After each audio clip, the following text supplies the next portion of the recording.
Salisbury's like the Rock of Gibraltar to me. It really is. And she has been so good to be the perfect role model for our young women. I believe that with all my heart and soul. She never forgets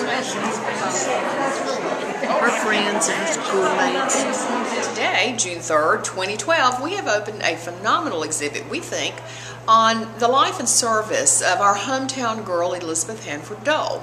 Liddy, as we love to call her, is in today, celebrating with everyone. And this is an exhibit that encompasses all of her service to her communities, to her state, to her nation thus far. I love the example Elizabeth Dole sets for Southern women and Christian women, that it isn't something to overcome, but the character that those traditional values help you build will enable you to be successful on the world stage. And I love that my daughter's getting to see that example and to meet someone who's walked in hallowed halls and really done battle on the world stage, and is still the person that she was, that her family raised her to be.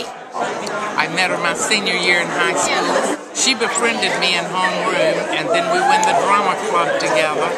And if it hadn't been for her, I just don't really know that I would have finished school. I was so homesick. I ran into her at a Christian meeting in downtown D.C., and I went up and told her who I was, and she said to her secretary, get her phone number and call her because we're going to have lunch.